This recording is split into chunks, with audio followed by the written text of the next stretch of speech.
2023-24, 2024-25 സാമ്പത്തിക വർഷങ്ങളിൽ 50 കോടി രൂപ വീതവും 2025-26 60 കോടി രൂപയും ഈ പദ്ധതിക്കായി പ്രത്യേകം അനുവദിച്ചു.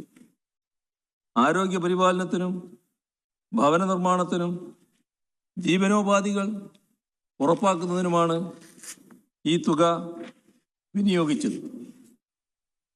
നാം ഇപ്പോൾ കൈവരിച്ചത് അനിതര സാധാരണമായ നേട്ടമാണ്. എവിടെ നിന്നാണ് നമ്മൾ ഇവിടെ എത്തിയത് എന്നതിനെക്കുറിച്ച് ഒരു ഹ്രസ്വ അവലോകനം ഇവിടെ പ്രസക്തമാണ്. 5 ദശാബ്ദങ്ങൾക്ക് മുൻപ് 1970 നവംബർ ഏഷ്യൻ സർവേ എന്ന അക്കാദമിക് ജേർണലിൽ കേരളത്തിൻ്റെ അന്നത്തെ സ്ഥിതിയെപ്പറ്റി റോബർട്ട് എൽ ഹാർഡ്ഗേവ് എന്ന പ്രശസ്ത സാമൂഹ്യശാസ്ത്രജ്ഞൻ പറഞ്ഞത് ഇപ്രകാരമാണ്. ഉദ്ധരണി: കേരളത്തിൻ്റെ പ്രതിശീർഷ വരുമാനം ഇന്ത്യൻ സംസ്ഥാനങ്ങളിൽ വളരെ താഴെയാണ്. ഉയർന്ന ജനനിരക്കും ഭൂമിക്കുമേലുള്ള സമ്മർദ്ദവും ഈ കൊച്ചു സംസ്ഥാനത്തിൽ വളരെ അധികമാണ്. ഉദ്ധരണി അവസാനിച്ചു. എന്നാൽ ഇന്നത്തെ കേരളം അതല്ല. ജനനിരക്കും മരണനിരക്കും കുറക്കുന്നതിൽ നാം ഏറെ നേട്ടങ്ങൾ കൈവരിച്ചിരിക്കുന്നു.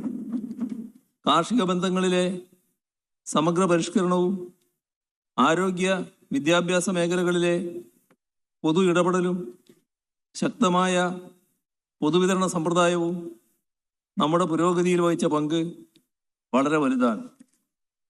ഐക്യരാഷ്ട്രസഭയുടെ economic and social affairs department centre for development studies മുഖേന നടത്തിയ 1975 കേരളത്തിലെ ദാരിദ്ര്യം, തൊഴിലില്ലായ്മ, വികസന നയം എന്ന വിഷയത്തിലെ പഠന റിപ്പോർട്ടിൽ പേജ് 11 പട്ടിക 1 15 ഇന്ത്യൻ സംസ്ഥാനങ്ങളിൽ 1961-62 ദാരിദ്ര്യരേഖയ്ക്ക് താഴെയുള്ള ജനസംഖ്യയുടെ ശതമാനം എത്രയാണെന്ന് കാണിച്ചിട്ടുണ്ട്.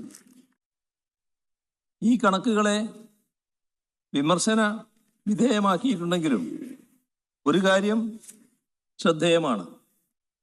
കേരളത്തിൽ ഗ്രാമീണ മേഖലയിൽ 90.75%, നഗരമേഖലയിൽ 88.89% ജനങ്ങൾ ദാരിദ്ര്യരേഖയ്ക്ക് താഴെയായിരുന്നു.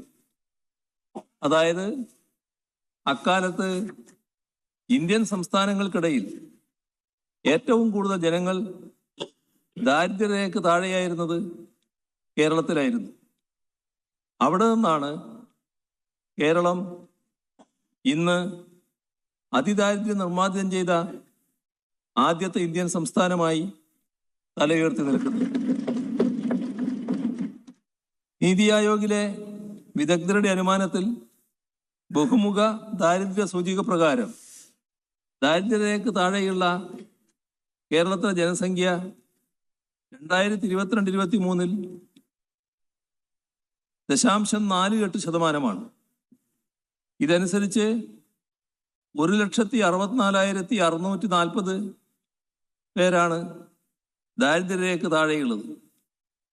2025 കേരള ജനസംഖ്യ 3.60 കോടിയായിട്ടാണ് അനുമാനിക്കപ്പെടുന്നത്.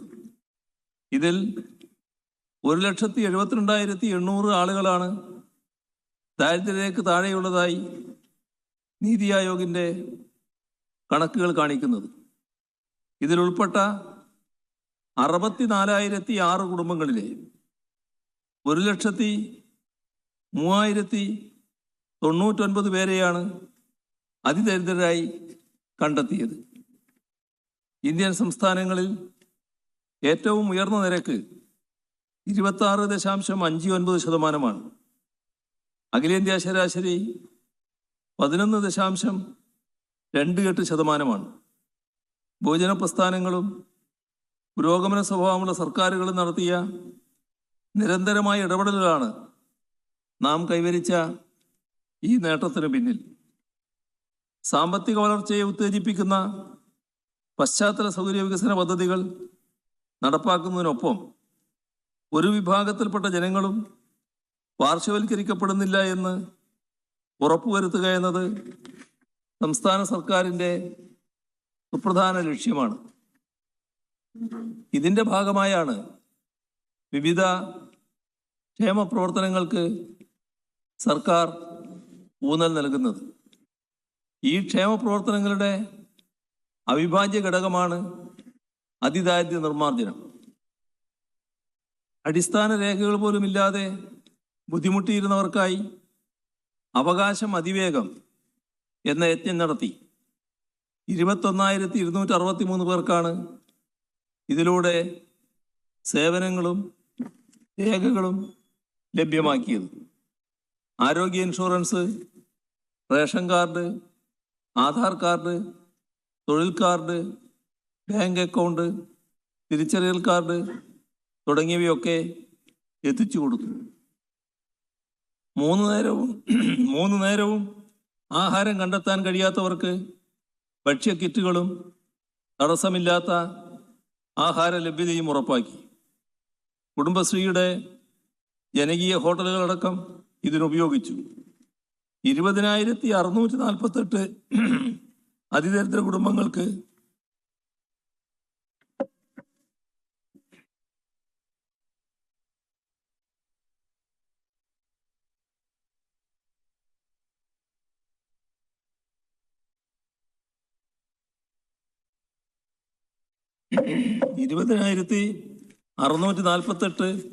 അതിദരിദ്ര കുടുംബങ്ങൾക്ക് ഇന്ന് ഭക്ഷണം ഉറപ്പാക്കുന്നുണ്ട്. ആരോഗ്യ സേവനം, മരുന്ന് ലഭ്യത, വാക്സിനേഷൻ, കൂട്ടിരിപ്പ് എന്നിവയൊക്കെ ഉറപ്പുവരുത്തി. പാലിയേറ്റീവ് കെയർ മുതൽ അവയവമാറ്റ ശസ്ത്രക്രിയ വരെ ലഭ്യമാക്കി. തൊഴിൽ ദിനങ്ങൾ സൃഷ്ടിച്ചും ജീവനോപാധികൾ നൽകിയും ഷെൽട്ടർ ഹോമുകൾ ഉറപ്പാക്കിയുമാണ് കാര്യങ്ങൾ മുന്നോട്ട് നീക്കിയത്. പുതിയ വീട് വേണ്ടവർക്കത്, ഭൂമിയും വീടും വേണ്ടവർക്കത്, വീട് പുതുക്കിപ്പണിയേണ്ടവർക്കത് എന്നിവയെല്ലാം ലഭ്യമാക്കി. ഭൂമി പതിച്ചു നൽകലടക്കമുള്ള കാര്യങ്ങൾ സുഗമമാക്കി.